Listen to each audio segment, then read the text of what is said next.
সমাজ মাধ্যমে যে ভিডিও ভাইরাল হয়েছে মানকর পঞ্চায়েতের প্রধান ডালিয়া লাহা, তিনি যেভাবে পঞ্চায়েত অফিসের মধ্যে বসে কাটমানির সওদা করছেন, আমার মনে হচ্ছে যাকে তারা পঞ্চায়েত অফিসে বসিয়েছে তারা প্রধান হিসাবে এই জন্যেই বসিয়েছে কাটমানির সওদা করার জন্য। এই কাটমানির সওদা করার কাজ না করলে তাদের বসানো হবে না, সেরকম পরিস্থিতি আছে গোটা পশ্চিমবঙ্গে। আর কত ধিক্কার জানাবো, কত ন্যাক্কারজনক ঘটনা আমরা দেখব। এই তোলামূল সরকার, যারা তৃণমূল সরকার নিজেদের বলে, এখন তোলামূলে পরিণত হয়েছে।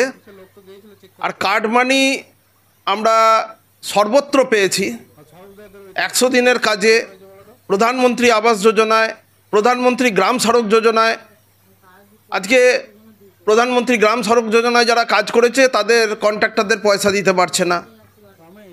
গোটা পশ্চিমবাংলায় এই দশা চলছে। সমস্ত টাকা আত্মসাৎ করে নিচ্ছে পিসি ভাইপোর প্রাইভেট লিমিটেড কোম্পানি। আর পঞ্চায়েত প্রধান যে ন্যাক্কারজনক ঘটনা ঘটিয়েছে, অবিলম্বে তাকে ওইখান থেকে পদত্যাগ করতে হবে, অবিলম্বে এর তদন্ত দরকার।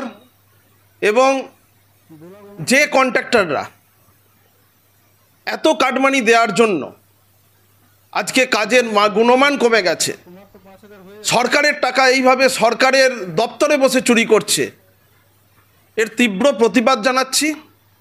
এর প্রতিকার যদি পশ্চিমবঙ্গের মানুষ এখনও না বোঝে, তো নিজেদের পিছনে নিজেরা ছুরি মারছে। তবে আমার মনে হয় পশ্চিমবঙ্গের মানুষ সচেতন অনেক হয়েছে।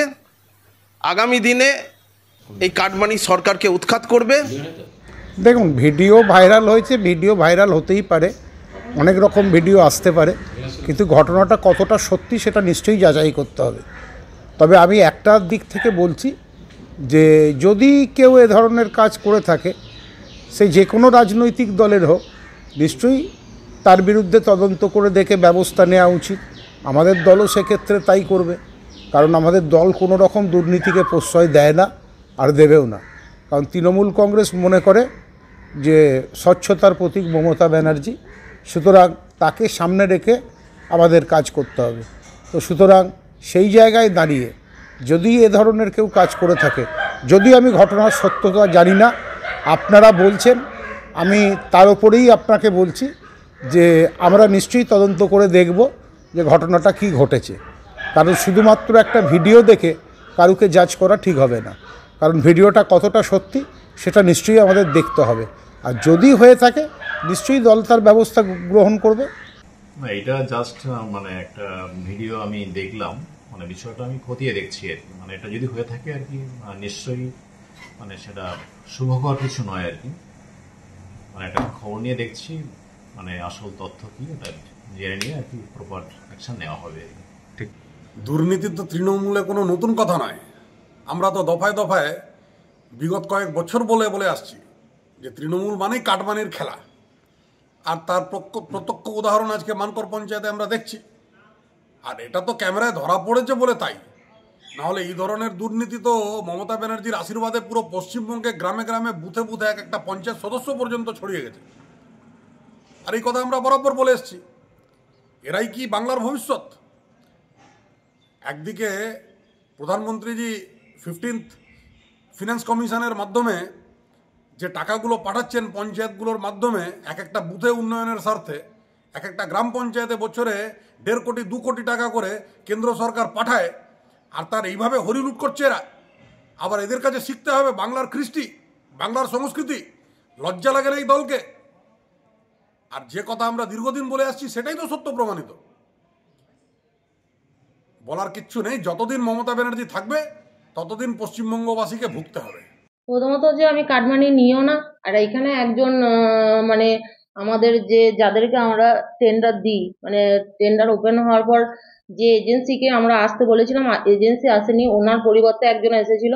তো সেই জন্য আমরা বলেছিলাম যে আমাদের ঊর্ধ্বতন কর্তৃপক্ষকেও জানানো আছে, কোনো ওয়াক অর্ডার দিতে গেলে আমরা এজেন্সির হাতে দেবো, নাহলে এজেন্সি যদি কাউকে অথরাইজ লেটার দেয় তার হাতে দেবো। তো আমি তো সেটা দিইনি, তার জন্য উনি হয়তো টাকাটা হয়তো নামিয়েছিলেন। আমি বলেছিলাম যে টাকাটা কি জন্য নামিয়েছ, টাকা দিলেও আমি কিন্তু এজেন্সি ছাড়া কাউকে ওয়াক অর্ডার দেওয়া যাবে না।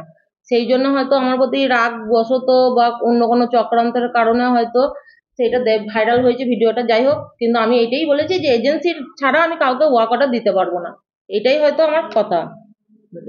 না, আমার সিসিটিভি রয়েছে, সিসিটিভি ফুটেজে দেখা গেছে উনি টাকাটা পকেট থেকে বার করেছেন এবং উনি টাকাটা ঢুকিয়েছেন, এটা কিন্তু আমার ফুটেজে আছে।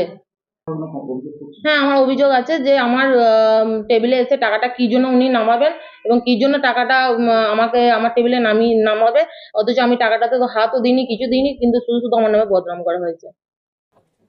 তো পাস দিচ্ছি, তো আবার কত লাগবে? দাঁড়ানো যা কাজ হয় কত টাকা কাজ হয়? 2,49,000 টাকা।